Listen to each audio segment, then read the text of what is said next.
Meals for Millennials with Meghann and Eoin is proudly sponsored by Hook and Ladder, Corbally, Sarsfield Street and Castle Troy. Welcome to episode 2, and as of course it is January coming to the end of the month, we decided we're going to do something for Veganuary?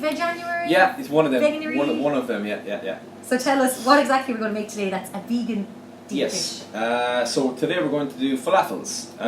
Very, very popular in the vegan world. Yeah. Extremely on trend at the moment. Everyone is talking about it, everyone is trying it, and which is fantastic because even though I'm not a vegetarian or vegan myself, I would eat probably the same amount of vegetables. Yeah. I eat a huge amount of veg, and it's something that I promote constantly anyway. So the promotion of vegetables in anyone's diet is super important. So it's a great movement. It's a great way of getting more vegetables into our diet, and falafels are a great way of doing that.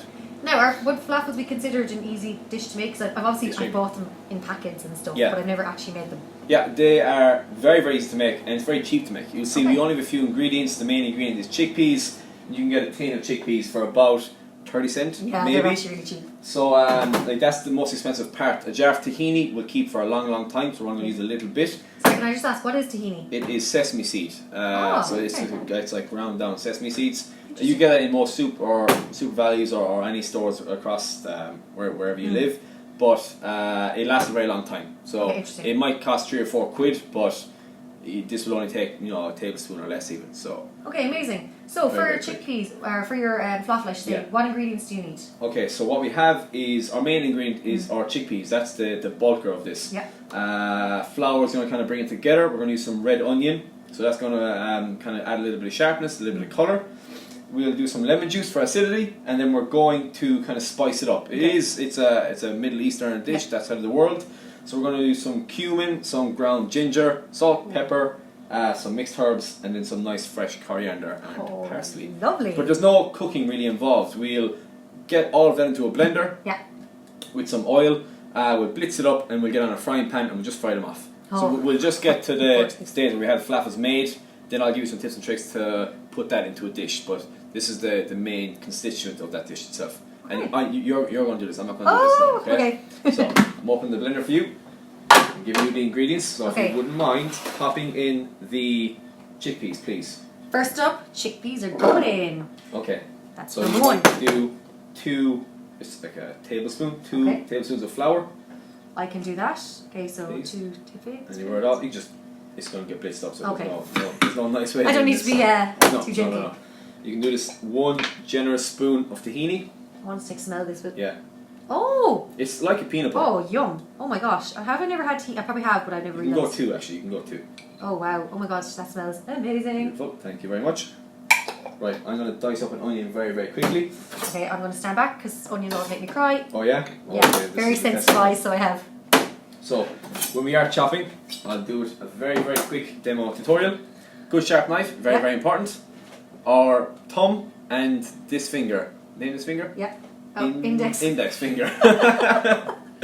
Thumb and index finger grip the blade. Our other 3 fingers will wrap around the handle. Okay. And we have a good grip. So that's really, really important. So we don't want our fingers on the blade. Yeah. So we'll lose them. So we grip. So nothing's under the blade. With our other hand, we'll hold the onion with our fingers peeled back.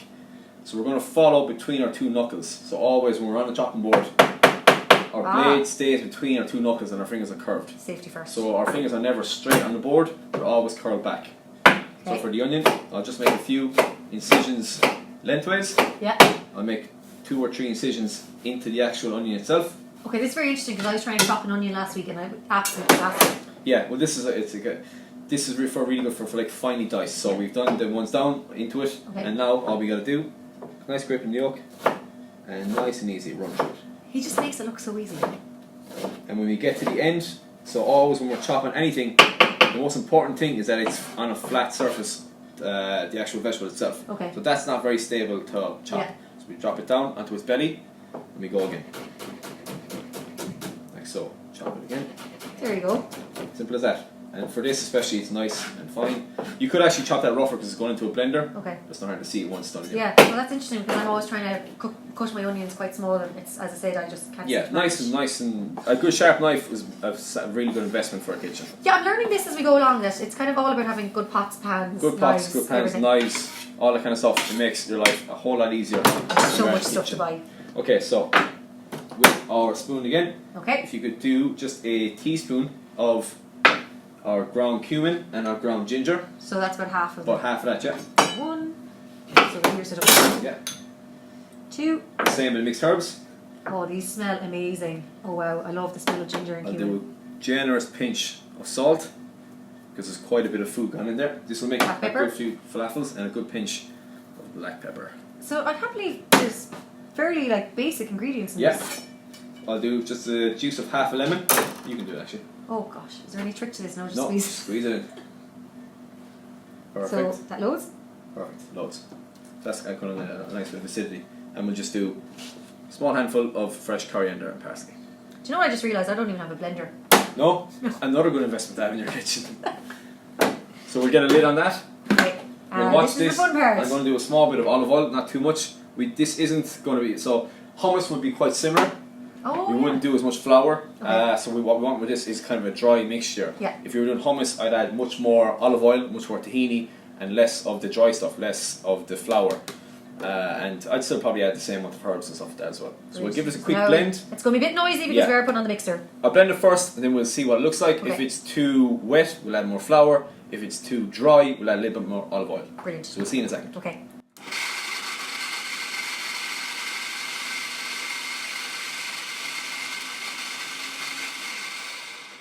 Okay, that's So that was literally just like 10 seconds. 2-second bits is all. So that's looking pretty good. That smells so Yeah. good. I know you can't smell it, but the lemonzest is just like... So I'm going to do a small little bit Jumping more out. flour into this. I want it a little bit more dry. Okay. One more blitz. So again, always really important. The smell is so Take good. it out a little bit. Taste. Beautiful. Beautiful. I wouldn't tell you anyway if it wasn't. So, wherever my flour is. Flour, pass the sorry. flour. Thank you. I've been moving the stuff around. Okay. Put that into the chimney. Okay. We'll do it once more. Like 5-10 seconds? Yeah, that's all. Just a quick blitz. Okay.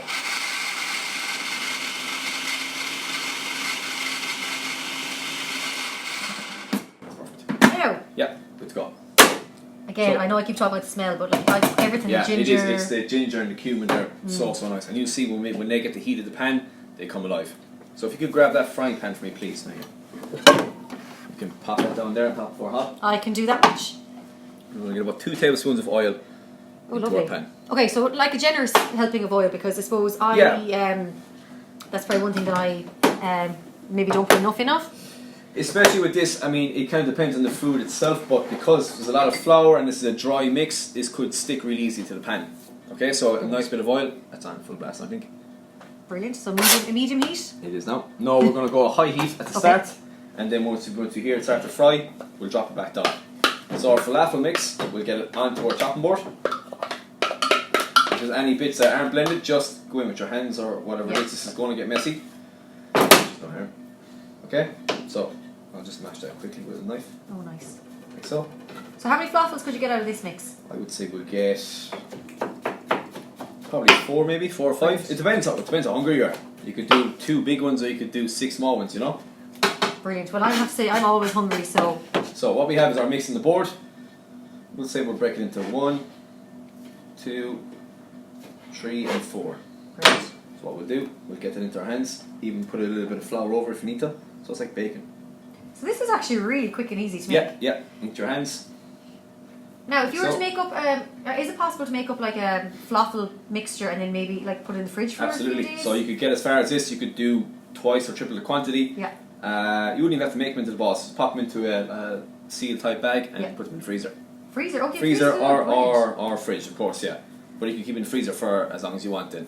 You can Yeah. even like make them into the patties and then freeze them. Or fridge them, Okay, you know. brilliant. Interesting. Yeah. So they're really, really handy. So all I'm doing is just like a burger or anything like that, or meatballs, mixing it up, making into small little patties, and put them on the chopping board. So we'll get 4 nice big ones. You could definitely get 6 if you want to reduce the size. These would be great then for meal prep, wouldn't they? Because if you can freeze Super them. handy, yeah, really, really handy. So, like that. We're just waiting Oil. for oil. Yeah, so let our oil heat up. And again, the best thing with this is you can kind of pimp these to however you like. You know, so you could add paprika, you could do all different kinds of seasonings, and you could add more veggies to it as well if you wanted. So, you know, these are so customizable and unique. Whatever your flavor preference is is no problem at all. So that's one thing I love about kind of vegan food is how flavoursome it is, Yes. and you can do so much with it. There's so much variety, and I just think vegan food just tastes so good. I think there's like this misconception where when people say vegan or vegetarian, it's just like, what am I going to do with carrots and spuds, And there's a whole world of veg that people have no idea about. So it's literally a case of just trying out different things, watching these recipes. Even recipes like this they're so handy to see because you can take this, develop it yourself. This is just one part of 10 other different meals. So you can put these in like a wrap or a kebab. You could do this with rice, you could do it with pasta, you could do it with whatever you want. Amazing. So again, it's really, really, really handy, and there's a whole world of vegetable food out there to be discovered, especially in Ireland. We're quite old-fashioned in that sense. We're very meat and two veg in this country. The thing though about the ingredients is most of us have these at home in our cupboards. Absolutely. I think a load of people have tins of chickpeas. I mean, all the seasoning I think I actually have. I think the only thing I wouldn't have would probably be the fresh parsley, which I know you can pick up at any of the markets. Again, it's not a crucial element. It's nice, it adds a little bit of freshness, so you can see a little bit of colour. Yeah. It's green throughout it. But like the bare constituents are chickpeas, flour, tahini. Everything else is a benefit. Yeah. Okay. So what we're looking for in this pan, this should be a little bit of a sizzle. Hopefully when that gets a little bit hot. So we'll drop them in and they'll start to sizzle in a second. So just a nice frying pan, good bit of oil, we're going to drop them in, and all we're going to do is just brown them. So there's nothing raw in this, which is a good thing, especially with any kind of vegetarian or vegan food. We're not afraid of raw meat or raw chicken, it's just to add another kind of bit of texture. We're going to brown the outsides, so you get a kind of crispy outside, and then soft inside. Yeah, because I think that's something that's kind of, with falaffals I find sometimes it's hard to get them that kind of nice texture, that they're not too dry as well. One thing I find with them is often they can be quite dry. Just because there's a lot of flour and chickpeas, so it's important to have enough moisture. It's important not to over fry them, because the more you fry it, the more the moisture you'll pull out. Okay. So if we fry these for 20 minutes, it'd be like crackers. You could break them open. So all we're really looking to do is just brown the outsides, really, really quick and simple, and then it's what you serve with then. So like a nice hummus, really handy. Sweet chili sauce would be my preference. I love flaps with sweet chili. Or like it might not be vegan, but like a kind of sriracha mayo or vegan mayo, or a chipotle mayo. So again, there's vegan options, vegetarian options for most things now. We live in a world now where anything is possible. Great. So that's come to heat now. I'm going to get a fish slice. 2 seconds. I have to say, I wish you could smell what I smell right now, because I said all the flavours there are so good, and I'm getting all the different scents here in the kitchen. Yeah. And it's just making me so hungry. Yes, especially with those dried seasonings, when they hit the hot oil, they come to life. So like if you're cooking like a chili or anything like that, when you add your cumin and your chili powder and your cayenne pepper, the house fills up. Yeah. So, and they often need that, because that can be sitting in a jar for 2 years. It won't go off. Any of those seasonings at all. So when they hit the pan, they come to life. As opposed to if you're using a fresh chili or anything like that, they're already fresh, they're ready to go. Especially with the dry stuff, they kind of need a little bit of heat to wake up. And here's the sizzling now. Yeah, so we'll just have a look. So keep them moving in the pan. Again, even though we used a lot of oil, not all that oil will be used in the cooking. So we're only going to be absorbing a fraction of that. So I want a good brown colour in the bottom. So we'll give it a look up. When it comes to oil, what do you recommend buying? Because I know a lot of people again. Yeah, it's another question I'm always asked. Oil. They're like, oh, it's really unhealthy and really bad for you. Yeah, no. I spent a good time in Italy, and it's the main ingredient over there. Everyone uses oil. Yeah, for bread or dipping. I love dipping bread in oil. I have Italian friends that drink oil every morning. First thing they do is take a shot of olive oil. It's really good for your bones. I know cod liver oil, I drink that sometimes. Yeah, but it's that kind of spectrum of healthy fats. Yeah. It's high in calories. That's why people who are nearly afraid of calories are opposed to it, because there's 9 calories per gram of fat, as opposed to 4 calories per gram of protein or carb. So there's only double the amount in the same amount of volume, which is why people are often afraid of it. But it is extremely healthy. It's very, very essential for anyone for a healthy diet. So the best oils, I love using a good extra virgin olive oil, an Italian one. Ireland does some amazing rapeseed oil. Yeah. Coconut oil is nice. It has a strong flavour. I wouldn't use coconut oil everything, because you do get a coconut kick. So it's nice for a curry or anything like that, but I wouldn't be frying steaks or anything like that in coconut oil. Because there is that kind of taste off it. Yeah. And then butter. I would class butter separately because it burns at a much lighter temperature. So you would never cook something on a high heat in butter. You would always add it in last minute. It's a beautiful flavour. Okay. So yeah, there's different. Depends what you're cooking, but you can't really go wrong with a good extra virgin olive oil. Sunflower oil is quite bland, which is good. So if you're cooking something you don't want a strong taste, sunflower oil is perfect. Okay, interesting. It won't mask any of the flavours in the frying pan. So if you give one flip there, you see where that's getting a nice brown colour. We'll do the same here. Now these are so funny because these look very different to some shop bought falaffles I picked up. Yeah. These homemade ones. A lot of them would be deep fat fried. Okay. So would that be why they're kind of dry then? Again, it's a main reason for it as well. This is a little bit healthier, and you won't get that extreme heat in the centre as well. So you see, they still are quite soft to touch. All we're doing is just hardening the outside. I'm gonna get a plate, serve these up with some sweet chilli. What I would do, if I was doing a dish, I would probably have some hummus. The Happy Pear do a really nice hummus. Yes, they do. Again, really easy to make yourself. What the ingredients we have here is what you need for hummus. Okay. Just less the flour, more oil. So Okay. chickpeas, tahini, your spices, your lemon, your fresh herbs, and blitz that together into a nice kind of hummusy paste. Okay. So I might get like a tortilla or a kebab wrap. So hummus, falafel, some fresh maybe pickled cabbage, something like that. Oh, nice. And then a nice tahini sauce or a tzatziki, which would be like a kind of creamy yogurt over the top. And there's so much you can do with these. They What just we'll do. look so good. I have a plate here somewhere. So interesting. So if you do decide to make these at home, make sure you tag Owen and I and Limerick Post in your videos and your pictures. We want to see if you can make these homemade falaffles, as I said, as part of Veganuary. Veganuary. I'm never saying that wrong. I'm not gonna So give it a go, apologies to vegans out there. I haven't actually heard the word being said out loud. I've only read it on social media. So Yes, yeah. So these are pretty much done. Again, you can cook these to your preference. I'm going to whip these off now because the two of us are extremely hungry. yes. So I have some sweet chilli just on the plate. Let's just serve this up. Again, you could add a lot more to this if you'd like. Pull that off, like so.